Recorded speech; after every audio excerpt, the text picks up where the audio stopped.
বিসমিল্লাহির রহমানির রহিম। আসসালামু আলাইকুম। আমি মোহাম্মদ আবু ইউসুফ, সহকারী অধ্যাপক, রসায়ন বিভাগ, দৌলতপুর কলেজ, কুষ্টিয়া। বর্তমানে করোনাজনিত কারণে যে বৈশ্বিক মহামারীতে আমরা আক্রান্ত হয়েছি এই কারণে আমাদের ক্লাস নেওয়া সম্ভব হচ্ছে না বলে বাংলাদেশ সরকারের নির্দেশনা অনুযায়ী আমরা অনলাইনে ক্লাস নিচ্ছি। আশা করি এতে ছাত্রদের পুরোপুরি না হলেও অনেকখানি ঘাটতি পূরণ হবে এবং ছাত্ররা উপকৃত হবে। যারা ছাত্ররা তোমরা কে কোথায় আছো, কেমন আছো আমি জানি না, তোমাদের সঙ্গে অনেক দিন দেখা হয় না, খুব খারাপ লাগে। তারপরেও তোমরা ঘরে থাকবা এবং সেফ থাকবা, ঠিক আছে? যেহেতু তোমরা সবাই শিক্ষিত, সবাই যতটুকু সম্ভব সবাই সচেতন, তোমরা সাবধানে থেকো, সুস্থ থেকো, এটাই আমার কামনা। আর আমার জন্য দোয়া করো, আমিও যেন সুস্থ থাকতে পারি, ভালো থাকতে পারি। যাই হোক, আজকে আমি তোমাদের যে বিষয়টা নিয়ে আলোচনা করব তোমাদের কাছে, সে বিষয়টা রসায়নের জন্য খুবই গুরুত্বপূর্ণ একটা পাঠ। সেটা হচ্ছে রাসায়নিক বন্ধন, কেমিক্যাল বন্ড।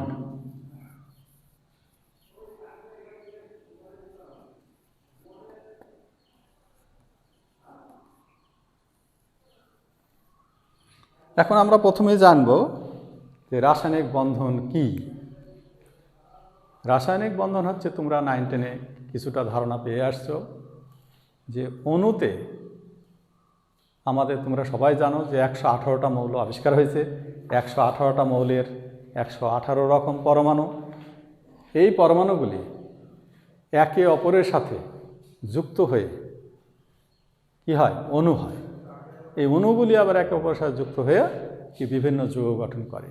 তাহলে অণুতে, সেটা মৌলিক পদার্থের অণু হোক আর জৈবিক পদার্থের অণু হোক, অণুতে পরমাণুসমূহ একে অপরের সাথে যে আকর্ষণ বল দ্বারা যুক্ত থাকে, সেটাই হলো রাসায়নিক বন্ধন। সেটাই হলো রাসায়নিক বন্ধন। এখন রাসায়নিক বন্ধন কেন সৃষ্টি হয়, অর্থাৎ একটা মৌলের পরমাণু আর একটা মৌলের পরমাণুর সাথে কেন রাসায়নিক বন্ধনে আবদ্ধ হয়, এর অবশ্যই একটি গুরুত্বপূর্ণ কারণ আছে। কারণটা হলো এই যে তোমরা জানো যে পৃথিবীতে বহু রকম ধর্ম আছে এবং প্রত্যেকটি ধর্মের প্রথা ভিন্ন ভিন্ন হলেও সব ধর্মেই কিন্তু বিবাহ প্রথা চালু আছে। তো বিয়ে করার মূল উদ্দেশ্যটা কি, বিবাহ প্রথা কেন চালু আছে, এর কারণ তোমরা এখন ছোট আছো, বয়স কম, তোমাদের যে ধারণা সেটা পুরোপুরি সঠিক নয়। বিয়ের মূল কারণ কিন্তু স্থিতিশীল জীবন অর্জন করা।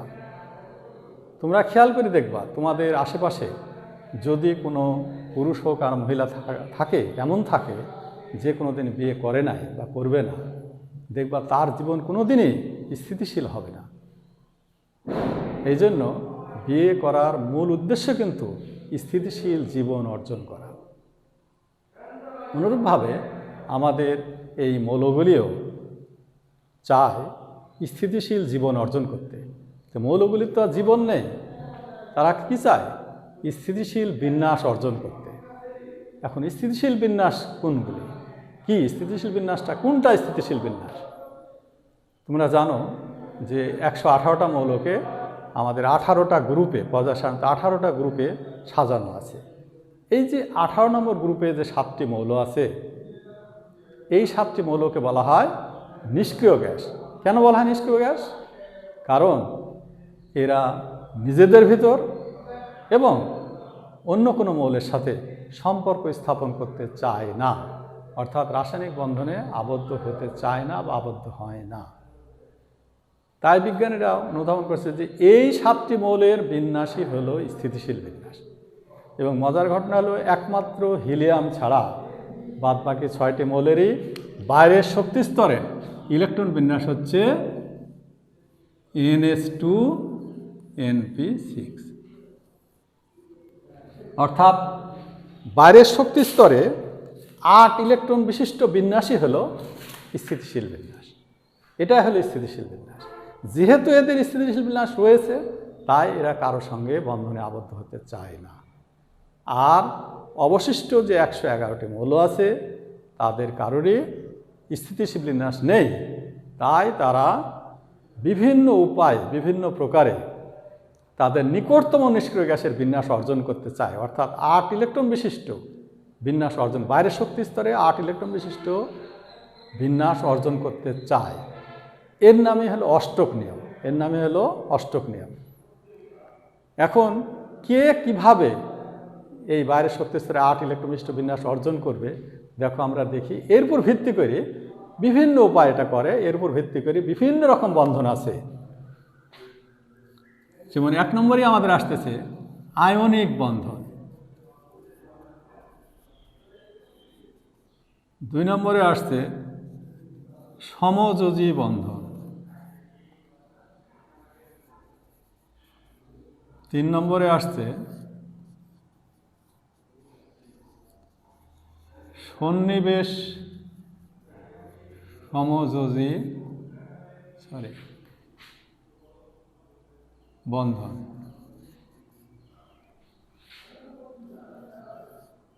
4 নম্বরে আসছে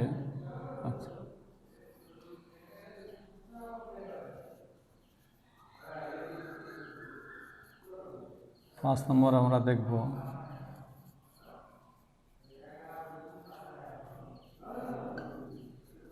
আবার সমযোজী বন্ধন। আমরা দেখব 2 প্রকার দেখব, একটা হলো সিগমা বন্ধন, আর একটা দেখব পাই বন্ধন। মূলত এই 3 প্রকারই হলো বন্ধন, এই 3 প্রকার। তো প্রথমে আমরা একে একে আলোচনা করি যে আয়নিক বন্ধন কি, তারপরে আমরা সমযোজী বন্ধন দেখব, তারপরে সন্নিবেশ সমযোজী বন্ধন দেখব।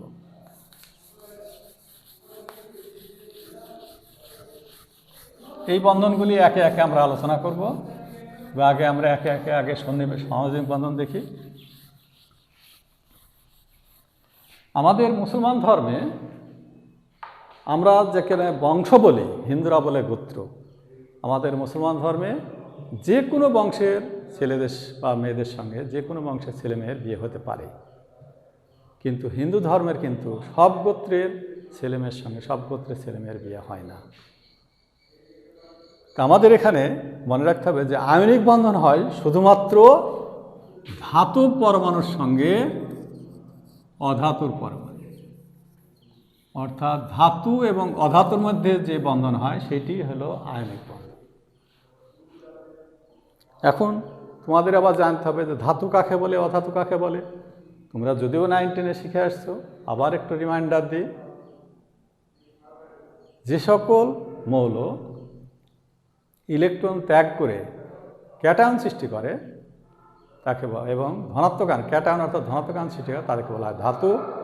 আর যে সকল মৌল ইলেকট্রন গ্রহণ করে ঋণাত্মক আয়ন অর্থাৎ অ্যানায়ন সৃষ্টি করে তাদেরকে বলা হয় অধাতু। পর্যায় সারণীর বাম দিকে যেগুলি আছে সেগুলি ধাতু, আর ডান দিকে যেগুলি আছে সেগুলি অধাতু। আমরা একটা উদাহরণ নিই যে কীভাবে আয়নিক বন্ধন সৃষ্টি হচ্ছে দেখার চেষ্টা করি। তোমাদের খুব কমন যৌগ কি, আমাদের খুব প্রিয় যৌগ সোডিয়াম ক্লোরাইড, কি তাই না? এটা কি খাদ্য লবণ। দেখো এবার এটা কিভাবে তৈরি হয়। সোডিয়াম ধাতুর বিন্যাস হলো 1s2 2s2 2p6 3s1, আর ক্লোরিন পরমাণুর বিন্যাস হলো 1s2 2s2 2p6 3s2 3p5, তাই তো? এখন সোডিয়ামের দেখো বাইরের শক্তি স্তর আছে একটা মাত্র ইলেকট্রন, আর ক্লোরিনের আছে বাইরের শক্তি স্তরে 7টা ইলেকট্রন। তাহলে সোডিয়াম অষ্টক পূরণ করতে হলে তার কয়টা ইলেকট্রন দরকার? 7টা। এই 7টা ইলেকট্রন কোনো পরমাণুর থেকে পাওয়া সম্ভব নয়, কারণ যার কাছে ক্লোরিনের কাজ যদি বলে যে তুমি 7টা ইলেকট্রন দাও, তো ক্লোরিন বলবে আরে তুমি আমাকে একটা ইলেকট্রন দাও, তাহলে তো আমরা অষ্টক হয়ে যাই। তাই সোডিয়াম কি করবে? সোডিয়াম একটি ইলেকট্রন ত্যাগ করে তার বিন্যাস হয়ে যাবে তখন 1s2 2s2 2p6, এটা কি নিষ্ক্রিয় গ্যাসের বিন্যাস কার? নিয়নের। সোডিয়ামের নিকটতম নিষ্ক্রিয় গ্যাস নিয়নের মতো বিন্যাস হয়ে গেল। এইবার দেখো ক্লোরিন আবার কি করবে? ওই ইলেকট্রনটা গ্রহণ করবে, গ্রহণ করে তখন বিন্যাসটা কেমন হবে? 1s2 2s2 2p6 3s2 3p6। তাহলে কি হলো? এটা কার বিন্যাস? আর্গনের বিন্যাস। ক্লোরিনের নিকটতম নিষ্ক্রিয় গ্যাস কি? আর্গন। এটাই সে আর্গনের বিন্যাস। তাহলে এইভাবে কি হলো? সোডিয়ামও তার নিকটতম নিষ্ক্রিয় গ্যাস নিয়নের মতো বিন্যাস হয়ে গেল, ক্লোরিন তার নিকটতম নিষ্ক্রিয় গ্যাস আর্গনের মতো বিন্যাস হয়ে গেল। তাহলে উভয়েরই নিষ্ক্রিয় গ্যাসে বিন্যাস লাভ হলো। কিন্তু এখানে লাভ করতে যে আর একটা জিনিস হয়ে গেছে, সেটা হলো তোমরা জানো যে ইলেকট্রন ত্যাগ করলে কি হয়? ধনাত্মক আয়ন সৃষ্টি হয়। আর ইলেকট্রন গ্রহণ করলে কি হয়? ঋণাত্মক আয়ন সৃষ্টি হয়।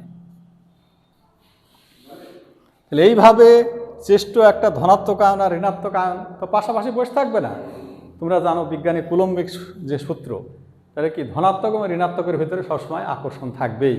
তারা এই কুলম্বিক আকর্ষণে এরা পরবর্তীতে সোডিয়াম আয়ন ক্লোরাইড মিলিত হয়ে হয় এই সোডিয়াম ক্লোরাইড, যেটা আমাদের খাদ্য লবণ, এই সোডিয়াম ক্লোরাইড তৈরি হয়। এইভাবে ইলেকট্রন ত্যাগ এবং গ্রহণের ফলে, অর্থাৎ এই যে বলছে একে বলা হয় কি আয়নিক বন্ধন, মানে আয়ন সৃষ্টির মাধ্যমে যে বন্ধন সৃষ্টি হলো সেটি হলো আয়নিক বন্ধন, সেটি হলো আয়নিক বন্ধন। এটা কার মধ্যে হলো? ধাতু এবং অধাতুর মধ্যে। এইবার আসি আমরা সমযোজী বন্ধন কার মধ্যে হয় দেখি।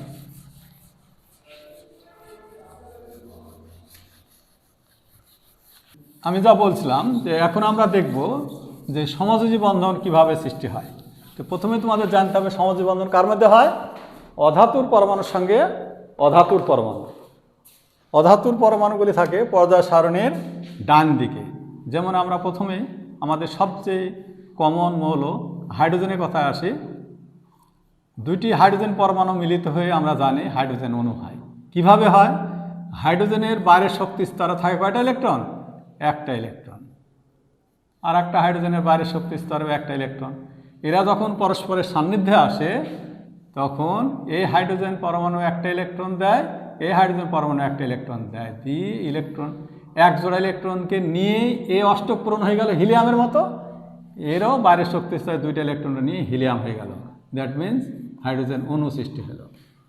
অর্থাৎ এই হাইড্রোজেন একটা ইলেকট্রন দেয়, এই হাইড্রোজেনও আর একটা ইলেকট্রন দেয়, দিয়ে এই দুটি ইলেকট্রনকে নিয়েই এই হিলিয়ামের মতো হয়, এই দুটি ইলেকট্রনকে নিয়েই এই হিলিয়ামের মতো বিন্যাস অর্জন করে।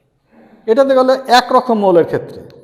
আবার আমরা একটা দেখি ভিন্ন ভিন্ন মৌলের মধ্যে দেখি।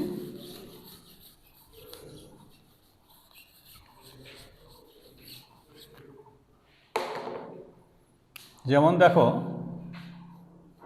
হাইড্রোজেনের বাইরের শক্তি স্তরে কয়টা ইলেকট্রন থাকে? একটা ইলেকট্রন। ফ্লোরিনের বাইরের শক্তি স্তরে কয়টা ইলেকট্রন থাকে? 5টা ইলেকট্রন। এরা যখন পরস্পরের সান্নিধ্যে আসবে তখন কি হবে? হাইড্রোজেনে একটা ইলেকট্রন দিবে, ফ্লোরিনের একটা ইলেকট্রন দিবে, দিয়ে ফ্লোরিন কি এইটাকে নিয়ে হাইড্রোজেনের ইলেকট্রনটা নিয়েই বলবে আমি অষ্টক পূরণ হয়ে গেছে। বাইরের শক্তি স্তরে কয়টা হলো ফ্লোরিনের? 8টা। আর হাইড্রোজেনের বাইরের শক্তি স্তরে কয়টা হলো? 2টা। মানে তার নিকটতম নিষ্ক্রিয় আছে হিলিয়াম, হিলিয়ামের মতো হলো। এইভাবে কি হয়? হাইড্রোজেন ফ্লোরাইডের অণু সৃষ্টি হয়, হাইড্রোজেন ফ্লোরাইডের অণু সৃষ্টি হয়, হাইড্রোজেন ফ্লোরাইডের অণু সৃষ্টি হয়। এই সমযোজী বন্ধনকে হাইফেন দিয়ে প্রকাশ করা হয়। এটাকে যদি আমরা ভেঙে দেখায় তাহলে এরকম হয়। সমযোজী বন্ধনকে হাইফেন দ্বারা প্রকাশ করা হয়। এটা হলো হাইড্রোজেন ফ্লোরাইডের একটি অণু। কি বন্ধন দ্বারা সৃষ্টি হলো? সমযোজী বন্ধন দ্বারা সৃষ্টি হলো। এইভাবে ইলেকট্রন যেহেতু দেওয়ার ক্ষমতা নাই অধাতু, সেজন্য ইলেকট্রন শেয়ারিংয়ের মাধ্যমে যে বন্ধন সৃষ্টি হয় সেটা হলো সমযোজী বন্ধন। কিন্তু মনে রাখতে হবে আয়নিক বন্ধনই হোক আর সমযোজী বন্ধনই হোক, উদ্দেশ্য একটাই, সেটা হলো বাইরের শক্তি স্তরে 8 ইলেকট্রন বিশিষ্ট বিন্যাস অর্জন করা, অর্থাৎ অষ্টক পূরণ। কিন্তু আমরা অনেক কিছু কিছু ক্ষেত্রে বেশ ব্যতিক্রম দেখি। যেমন দেখো বোরন ট্রাইফ্লোরাইড। বোরনের চারপাশে কয়টা ইলেকট্রন থাকে? 3টি। ফ্লোরিনের চারপাশে কয়টা থাকে? 7টা।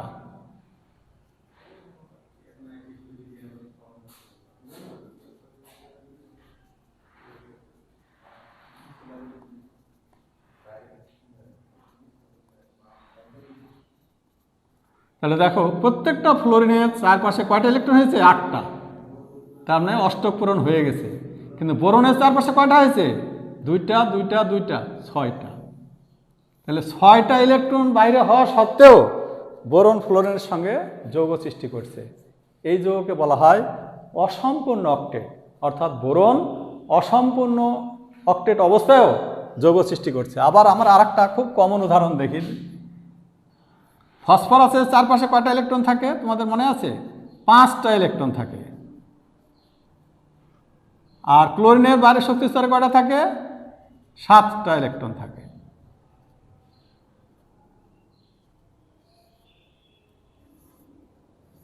এক, 2, 3, 4, 5।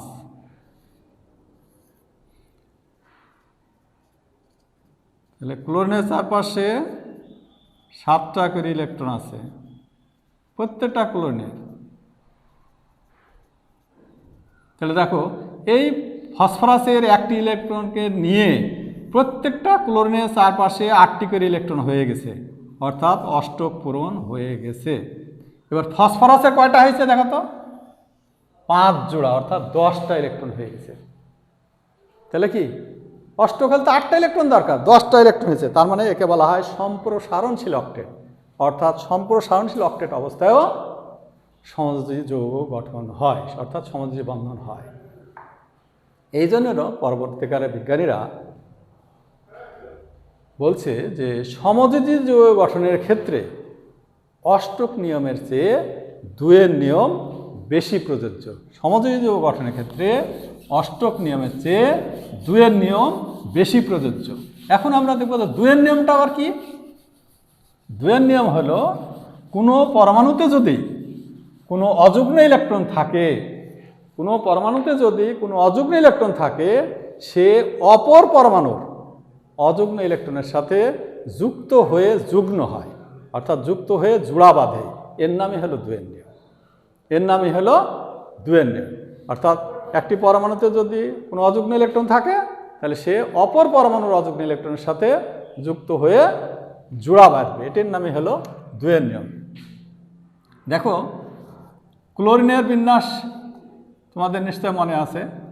17, 1s2, 2s2, 2p6, 3s2, 3p5। 3p5 না এভাবে না লিখি, যদি আমরা হুন্ডের নিয়ম অনুসারে লিখি, তাহলে 3px, 3py, 3pz, তাহলে 2, 2, 1। আর একটা ক্লোরিনের বিন্যাস এরকম হবে।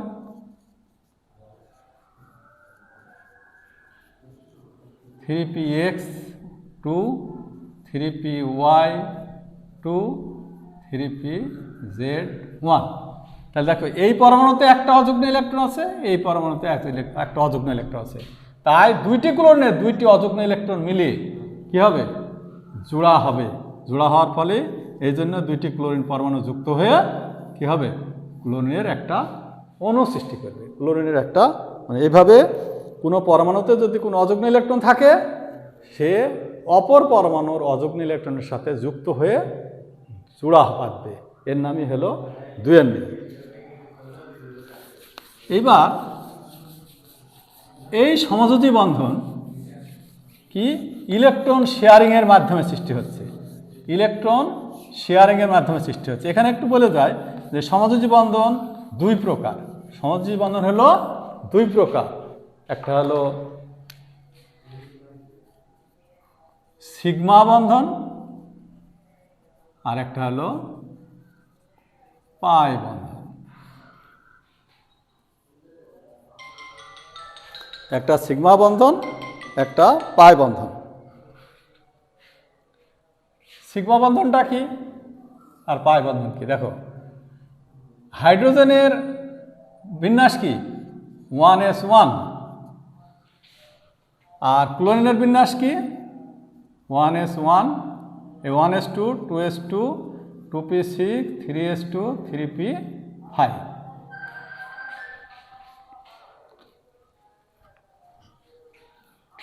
তাহলে এর হাইড্রোজেনের বাইরের শক্তি স্তরে কয়টা ইলেকট্রন অযুগ্ন আছে? একটা। আর ক্লোরিনের বাইরের শক্তি স্তরে কয়টা ইলেকট্রন আছে? একটা অযুগ্ন ইলেকট্রন আছে। তাহলে এই অযুগ্ন ইলেকট্রনের সাথে জোড়া বাঁধবে। কেমন করে বাঁধবে দেখো। তাহলে একটা হাইড্রোজেন পরমাণু একটা ক্লোরিন পরমাণুর সান্নিধ্যে যখন আসবে, তখন হাইড্রোজেনের এস অরবিটালের চেহারা কেমন? এরকম গোলাকার। আর ক্লোরিনের বাইরের শক্তি স্তরে 3p_z এ অরবিটালের চেহারা কেমন? এইরকম। এরা যখন পরস্পরের সান্নিধ্যে আসবে, আসার পরে কি হবে? এই এস অরবিটালের উপরে পি অরবিটালের ওভারল্যাপিং হবে। এইভাবে একটা অরবিটালের উপরে আর একটা অরবিটালের অধিক্রমণ বা ওভারল্যাপিং হয়ে এই হাইড্রোজেন ক্লোরাইডের ভিতরে বন্ধন সৃষ্টি হবে। এটা কি সামনাসামনি ওভারল্যাপিং হলো, এটা হাইড্রোজেন। আবার এমনও হতে পারে দুইটি ক্লোরিনের মধ্যে যদি হয়, তাহলে একটা ক্লোরিনের একটা 3p_z অরবিটাল এরকম অযুগ্ন আছে, আর একটা ক্লোরিনের 3p_z অরবিটাল এও অযুগ্ন আছে। এরা যখন পরস্পর সান্নিধ্যে আসবে তখন কি হবে? এরকম হবে। তাহলে এখানে কি হলো? এটাও একটা সিগমা বন্ধন, এটাও একটা সিগমা বন্ধন। অর্থাৎ দুটি অরবিটালের সামনাসামনি ওভারল্যাপিংয়ের ফলে যে সমাযোজী বন্ধন সৃষ্টি হয় সেটা হলো কি? সিগমা বন্ধন। দুটি পারমাণবিক অরবিটালের সামনাসামনি অধিক্রমণ বা সামনাসামনি ওভারল্যাপিংয়ের ফলে যে সমাযোজী বন্ধন সৃষ্টি হয় সেটা হলো সিগমা বন্ধন। এবার আমরা দেখব যে তাহলে পাই বন্ধনটা কি। সিগমা বন্ধন দুইটি এস অরবিটালের মধ্যে হতে পারে এইভাবে। এটা যেমন হাইড্রোজেনের অণু একটা এস একটা পি এর মধ্যে হতে পারে, এখানে যেমন হয়েছে হাইড্রোজেন ক্লোরাইড। আবার দুইটি ক্লোরিন অর্থাৎ দুইটি পি অরবিটালের মধ্যে হতে পারে। তাহলে সমাজে সিগমা বন্ধন হতে পারে দুইটি এস এর মধ্যে হতে পারে, একটা এস একটা পি এর সঙ্গে হতে পারে, এবং একটা পি আর একটা পি এর সঙ্গে হতে পারে। এই হলো সিগমা বন্ধন, কি সামনাসামনি ওভারল্যাপিং করে। এবার আমরা আসবো যে পাই বন্ধনটা আবার কি। পাই বন্ধন কীভাবে সৃষ্টি হয় দেখো।